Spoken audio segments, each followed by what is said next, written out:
Welcome back, dear students. I hope you must have watched part 1 and part 2 of the video series. Now please open page number 51 and start from paragraph number 1. Deepchand, who was cutting the hair of an elderly gentleman, was so startled that his hand shook and he nicked his customer's right ear. Deepchand जो अपने एक बूढ़े गाहक के बाल काट रहा था, वो इस कदर स्टार्टल्ड यानी हैरान हुआ, सरप्राइज हुआ कि उसने गलती से उसके सीधे कान पर चिमटी ले ली कैंची के ज़रिए, यानी कैंची से कान काट दिया. The customer yelped with pain and distress. वो गाहक दर्द और तकलीफ़ के मारे चीख पड़ा. Pain because of the cut and distress because of the awful news he had just heard.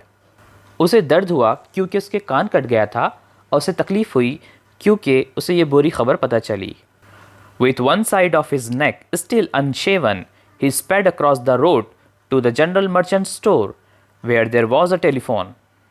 बूढ़ा शख्स दौड़ते हुए सामने टेलीफोन की दुकान पर गया. इस वक्त वो पूरी तरह से शेव नहीं हुआ था, यानी अनशेवन था. उसकी हजामत का काम पूरा नहीं हुआ था.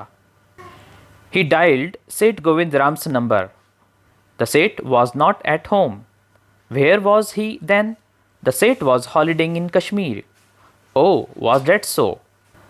उस बुजुर्ग शख्स ने सेठ जी को फ़ोन किया. वो घर पर नहीं थे, वो तो कश्मीर में छुट्टियां मना रहे थे. The elderly gentleman did not believe it. बूढ़े शख्स को इस बात पर यकीन नहीं आया. He hurried back to the barber shop and told Deepchand, the bird has flown. वो उस हजाम की दुकान पर दोबारा आया और उसने कहा कि परिंदा उड़ चुका है, पंछी उड़ चुका है. सेठ Govindram has left town. Definitely it means a collapse. सेठ गोविंदराम शहर से जा चुके हैं, यकीनन इसका मतलब यही है कि बैंक कंगाल हो चुका है. And then he dashed out of the shop. वो तेज़ी से दुकान से बाहर निकला, making a beeline for his office and chequebook. फिर वो तेज़ी से दुकान से निकलकर अपने ऑफिस गया और चेकबुक लाने के लिए निकल पड़ा. Next paragraph. The news spread through the bazaar with the rapidity of the forest fire. ये खबर बड़े तेज़ी से जैसे किसी जंगल में आग लग जाती है फैल गई. From the general merchants it travelled to the shop, circulated among the customers and then spread with them in various directions. किसी ताजिर की दुकान से निकल कर ये दुकानों पर पहुंची, वहाँ से ये ग्राहकों में पहुंची और फिर मुख्तलिफ़ सिमतों में ये न्यूज़ चारों तरफ फैल गई. To the betel seller, the tailor, the free vendor, the jeweller, the beggar sitting on the pavement. Betel seller यानी सुपारी बेचने वाला, यानी हम कह सकते हैं कोई पान सुपारी फरोश. उसी तरह से टेलर की दुकान, कोई वेंडर जैसे खोंचा फरोश, द ज्वेलर यानी सोने का ताजिर या सुनार की दुकान. यहाँ तक कि फ़कीरों में भी ये न्यूज़ फैल गई. गर्ज़ ये कि हर ख़ास आम में ये ख़बर बड़ी तेज़ी से फैल गई. Next paragraph. Old Ganpat the bagger had a crooked leg. इसी बाज़ार में गणपत नाम का एक भिखारी भी रहता था जिसका बचपन से पैर अपाहिज था. He had been squatting on the pavement for years. वो कई सालों से पेवमेंट यानी फुटपाथ पर बैठा हुआ था. Calling for alms. वो भीख मांगा करता था, alms. In the evening someone would come with a barrow and take him away. शाम के वक्त उसके घर से कोई आता और उसे बैरो पर यानी लोड गाड़ी पर लेकर चला जाता. He had never been known to walk. कोई नहीं जानता था कि वो कभी चलता भी था. But now on learning that the bank was about to collapse, Ganpat astonished everyone. जैसे ही बैंक के कंगाल होने की खबर गणपत को पहुंची, गणपत ने हर किसी को हैरान कर दिया. leaping to his feet and actually running at top speed in the direction of the bank. वो छलांगे लगाकर दौड़ता हुआ बैंक की तरफ पूरी स्पीड के साथ दौड़ने लगा और ये देखकर हर कोई हैरान हो गया. It soon became known that he had 1,000 rupees in savings. जल्द ही हर किसी को ये पता चल गया कि उसके 1,000 रुपये बैंक में सेव किए हुए हैं, रखे हुए हैं. बच्चों, क्योंकि ये कहानी आज़ादी के कुछ समय बाद का वक्त बताती है, इसलिए 1,000 रुपये भी एक बहुत बड़ी कीमत होती थी.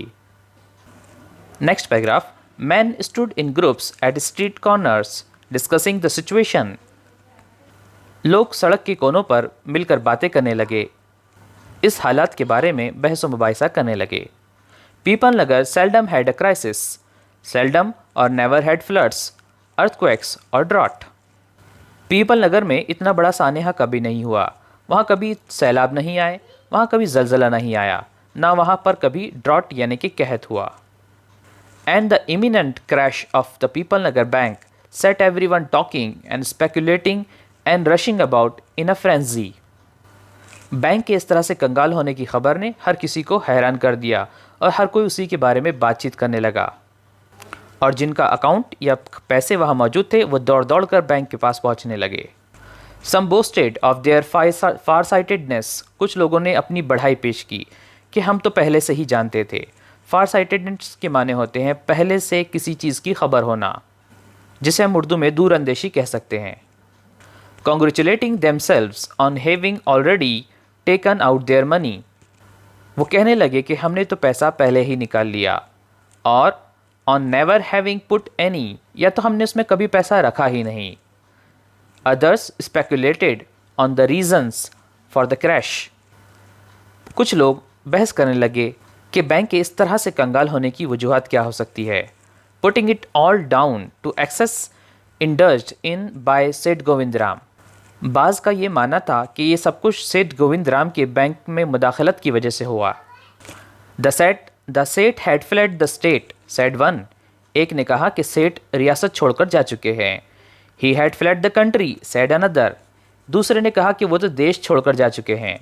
He was hiding in People Nagar, said a third.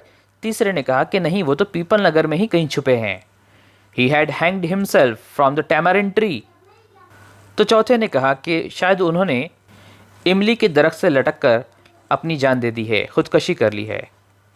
And had been found that morning by the sweeper boy. और ये खबर स्वीपर बॉय के ज़रिए यानी खाकरोब के ज़रिए लोगों को पता चली. Dear students, here ends our part 3 of the video series. Now go to part 4 of the video series and keep learning, keep improving.